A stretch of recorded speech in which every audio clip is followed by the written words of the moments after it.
Spider-Man has been everywhere lately. With Brand New Day currently filming, it's safe to say the hype for our favorite webhead is at an all-time high. And it got me thinking, before we swing into the next chapter of Spidey's life, why not take a look back at all the Spider-Man movies that came before? From Tobey to Andrew to even Tom, every era has given us something truly spectacular. So I thought it'd be a fun challenge to take a character from each movie and translate them to Lego form. So with all that said, let's turn the page to a brand new day and swing right into it, starting with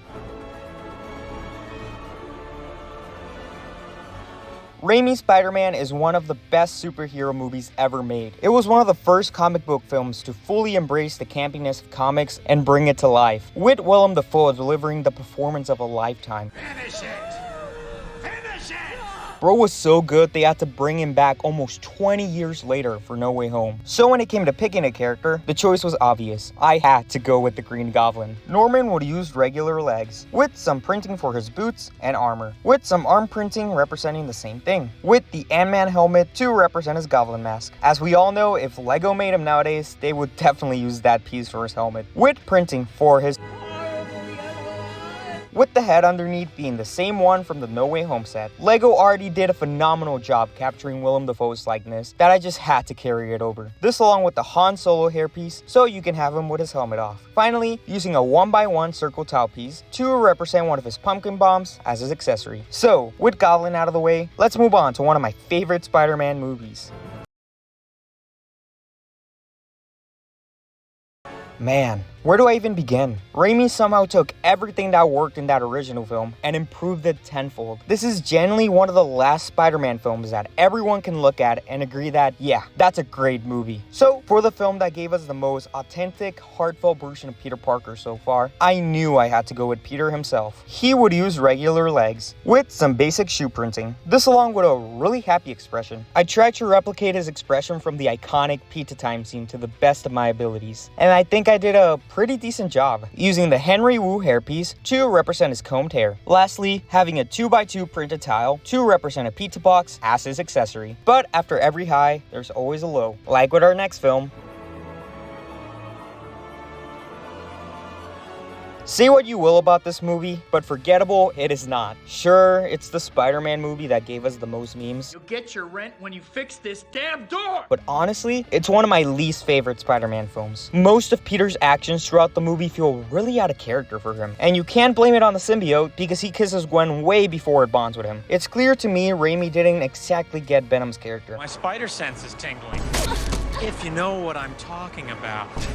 And that's fine. That's why for this one, I wanted to give my boy Venom some proper justice. Eddie would use regular legs, with some web printing, as well as some arm printing representing the same thing, and an extra head, to have him with his mask off, having a confident expression, with the Venom tendrils overtaking his head, using a new hairpiece, as there wasn't really an existing one that fit his look from the film. Finally, using a 2x2 printed tile to represent the thief newspaper that gets him fired from the Bugle. You want forgiveness?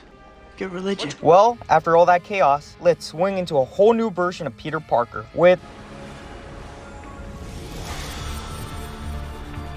After Raimi left Sony over creative differences with Spider-Man 4 and Tobey followed close behind, Mark Webb's The Amazing Spider-Man reboot released 5 years after Raimi's trilogy ended. Probably one of the fastest reboots in comic book movie history. Is this one of my favorite Spider-Man movies? Oh no, not by a long shot. But if you take out the whole Peter's parents subplot thing, it's actually a pretty decent movie, though I still really hate the yellow eyes on Peter's suit. So as much as I dislike the suit, the choice was pretty obvious. Peter would use dual molded legs, with some web and boot printing, as well as some arm printing representing the same thing. This along with some matching hip and torso printing for his belt, and an extra head to have him with his mask off, having a melancholic expression, as Andrew in this film always looks like he's seconds away from Uncle Benning himself, with the Egon Spengler hairpiece to represent his beautifully styled hair. Lastly, he would have the existing skateboard piece as his accessory, because for some reason, they decided to give him a skateboard in the movie. Well, after the first reboot, Peace quickly gave way to one of the most widely disliked Spider-Man films. Now, as critical as I've been of the past films, I actually don't hate this one. Don't get me wrong, it's still a terrible film with some really questionable directorial choices. You're no Spider-Man. He's a Leo. You're a Sagittarius. You will Spectrum again. I'm gonna rip your well-groomed head off. But the highs of this movie really help hide the lows. For every Peter's parents scene, we get some of the best action sequences in a Spider-Man film. But as divisive as it is, one thing almost everyone agrees on is Emma Stone's Gwen Stacy. She's easily one of the best parts of the film, with incredible chemistry alongside Andrew. And that clock tower scene, like man, even now I bawl my eyes out every time I rewatch this film. And that's why for this movie, I had to go with Gwen. She would use dual molded legs, with printing for her boots and skirt, with some matching hip and torso printing for her coat, having a smirking expression, and an alternate expression where she's sleeping, using the existing Hermione Granger hairpiece to represent her bangs from the film. Finally, using a 2x1 tile with printing as a reference to the university she got accepted to as her accessory. Now, after Sony finally realized they weren't cut out for this, they quickly struck a deal with Marvel, leading to after his quick introduction in Civil War, Jon Watts' Spider-Man Homecoming released only 3 years after Andrew was unjustly fired by Sony, giving us our third reboot in under a decade. Now, like most people, I have my complaints with Homecoming. You probably know the deal by now. Peter feels less like Spider-Man and more like Iron Boy Jr., he relies too much on Star Tech, yada yada, you know the rest. Still, I really like the way the movie takes those early complaints and runs with them in the middle of the film. And as much as I love the ending, Tom still didn't fully convince me as Spider-Man just yet. So for this film, I knew I had to go with the homemade suit he uses at the end of the movie. Peter would use dual molded legs, with some boot and sweater printing, as well as some arm printing for his oversized web shooters. Instead of printing on his hood, I decided to give him the existing wild style hood piece from the Lego movie to add some extra detail. This along with an extra head to have him with his mask off, having a tired smile expression with a new hairpiece to better represent his side-swept hair from the film. Lastly, using a stud and a cone piece to represent the Chitauri energy core from the film. Now, the fun part about this being a shared universe is that the next time we see Peter is in 2 massive team-ups. But after his grand adventure, we finally get to catch up with him in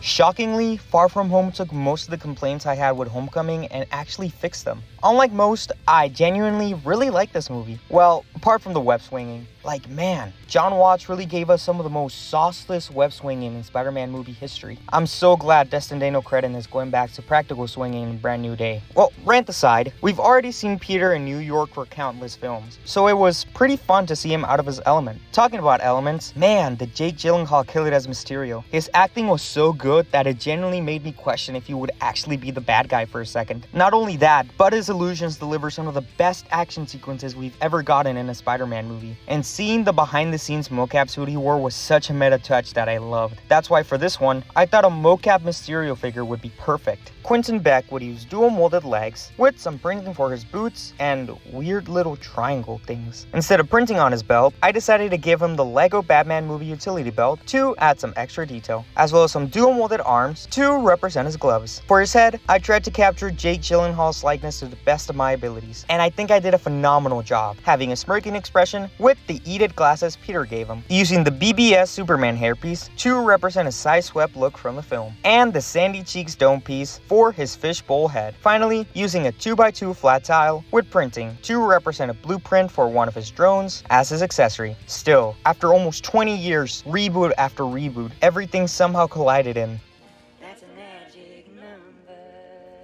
It's crazy to me the switch up most people have had on No Way Home. They went from praising it as one of the best Spider-Man films ever made to talking about it like it killed their grandma or something. Like, sure, it's got some flaws, but at the end of the day, this is just the ultimate celebration of Spider-Man on film, bringing together all generations of Spider-Man together for this amazing, visually stunning Spider-Fest. And if that wasn't enough, we got J.K. Simmons returning as J. Jonah Jameson. Just like the foe, he was so perfect in the role, they had to bring him back almost 20 years later. So of course, I had to go with Triple J for this one. Jonah would use dual molded legs with printing for his boots, with some matching hip and torso printing for his trench coat. I tried really hard to capture J.K. Simmons' likeness in Lego form, and I think this is genuinely some of my best work yet, having a cocky, smirking expression, and using the existing fedora piece to represent his hat. Lastly, having the existing camera piece as his accessory. So, with the multiverse chaos behind us, let's turn the page to a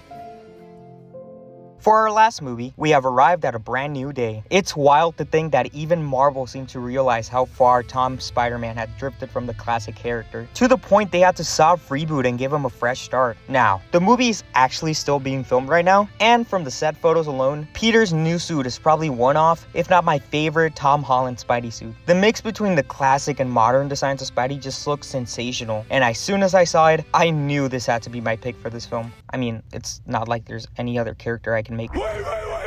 Peter would use dual molded legs, with some web and boot printing. This along with this dotted texture I added throughout the whole suit, to simulate the texture it has IRL, using regular arms with some more web printing, and a new mask design, which is similar to the one used by Lego, but updated to have the bigger eyes and webbing that match better with the suit, using the same Tom Holland head from my Homecoming figure, to have him with his mask off, with the BTS hairpiece to bring the whole thing together. Finally, he would have some Power Blast pieces in white to represent his webs as his accessory. And with that, our journey through Spider-Man's big screen history comes to a close, for now at least. Well, there you go. That's all 9 characters from all 9 Spider-Man movies that I was able to turn into Lego minifigures. If you enjoyed today's video, please consider swinging on that subscribe button and leaving a like, as it helps out the channel a lot. While you're down there, let me know if you'd like to see me give the same treatment to the Infinity Saga. There are so many faces and characters from those movies that would be really fun to bring into Lego form. As always, have a great day, and remember to stay awesome and creative. See ya!